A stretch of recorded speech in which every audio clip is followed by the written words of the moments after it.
Union যুব দলের সাবেক সভাপতি, ইউনিয়ন বিএনপির সাবেক যুগ্ম আহ্বায়ক, 5ই আগস্ট সরকার পতনের আগে বিএনপির সদস্য সচিব, এমনকি 2018 সালে সংসদ নির্বাচনের আগে রাজনৈতিক মামলায় জেল কাটা একমাত্র আসামি হুমায়ুন কবির গোলদারকে সম্মেলন প্রস্তুত কমিটি হতে সম্পূর্ণভাবে বাদ দেওয়া হয়েছে। পরবর্তীতে নেতা কর্মীদের দাবির মুখে সদস্য করে কমিটি সংযুক্ত করা হয়েছে। এখানেও একটি শুভঙ্করের ফাঁকি চলছে। যদিও আমাকে এখানে সংযুক্ত করা হয়েছে, তবুও ইউনিয়ন কমিটি কোনো কার্যক্রমে, কোনো মিটিংয়ে আমাকে ডাকা হয় না।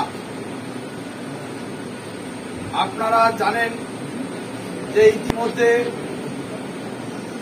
4টি ওয়ার্ডে নির্বাচন ঘোষণা করা হয়েছে। 22 তারিখে তফসিল ঘোষণা করা হয়েছে। 23 তারিখে টাকা জমা দেওয়ার ডেট শেষ হয়েছে। মাত্র 12 ঘন্টা সময় বেঁধে দিয়ে এই তফসিল ঘোষণার পর টাকা জমার সময় ফুরিয়ে গেছে। এটা একটা শুভঙ্করের মাটি। বিএনপির অগ্নিভাঙা মামলার জেল কাটা 47 নম্বর আসামি মোহাম্মদ আনিসুর মোল্লাকে এই ইউনিয়ন সম্মেলন প্রস্তুত কমিটির 11 নং সদস্য করা হয়েছে। সম্মেলন প্রস্তুত কমিটির অনিয়মের ধারাবাহিকতায় 9টি ওয়ার্ড বিএনপির 16 বছর আন্দোলন সংগ্রামে থাকা ত্যাগী প্রকৃত নেতাকর্মীদের বাদ দিয়ে এক পক্ষ হতে আওয়ামী লীগের সদস্যদের দিয়ে আত্মীয় স্বজন দ্বারা ভোটার তালিকা প্রস্তুত করা হয়েছে, যাহাতে ইউনিয়ন বিএনপি সম্মেলনে প্রতিদ্বন্দ্বী প্রার্থী প্রতিদ্বন্দ্বিতা করতে না পারে।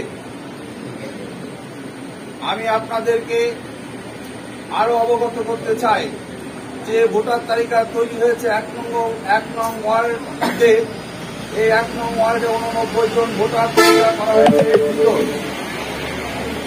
ইউনিয়ন সম্মেলন প্রস্তুত কমিটির আহ্বায়ক জনাব শফিকুজ্জামান মোলঙ্গি বংশ থেকে এই 89 ভোটারের ভিতর তার বংশ থেকে 24 জনকে ভোটার করেছে ক্ষমতা কুটিগত করার জন্য। এটা এই এলাকার বিএনপি, যুবদল, ছাত্রদল, স্বেচ্ছাসেবক দল সহ সকল অঙ্গ সংগঠনের বিএনপি প্রেমী মানুষের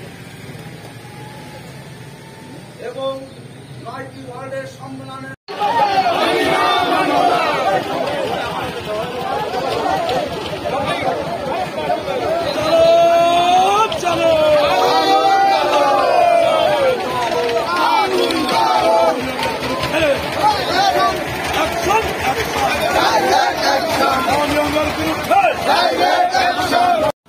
বড় কর্মসূচিতে দেখতে পাই নাই, তাদেরকে সদস্য করে এই সম্মেলন প্রস্তুত কমিটি দেওয়া হয়েছে। এই সম্মেলন প্রস্তুত কমিটিতে বিএনপির অফিস ভাঙা মামলার আসামি রয়েছে উপজেলা পর্যায়ের এক নেতা,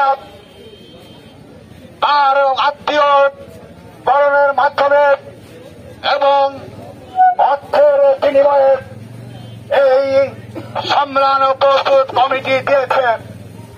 এই অঞ্চলের বিএনপি এবং সকল অঙ্গ সংগঠনের নেতা কর্মী এর বিরুদ্ধে প্রতিবাদ জানালেও তার কোন প্রতিকার এই অঞ্চলের বিএনপির নেতা কর্মীরা পায় নাই। সঙ্গত কারণেই আজকের এই প্রতিবাদ সমাবেশের ডাক দিয়েছে।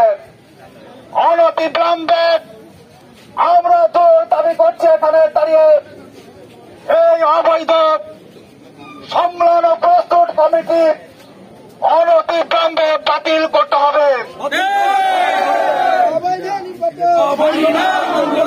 আপনারা জানেন 9টি ওয়ার্ড কমিটি ভোটার তালিকা প্রণয়ন করা হয়েছে। মাত্র নির্বাচন তফসিল ঘোষণার একদিন আগে এই অঞ্চলের নেতা কর্মীদের কাছে সেই ভোটার তালিকা প্রকাশ করা হয়েছে, যার যে ভোটার তালিকার অধিকাংশ ভোটার আওয়ামী দোসরদের দিয়ে করা হয়েছে করার জন্য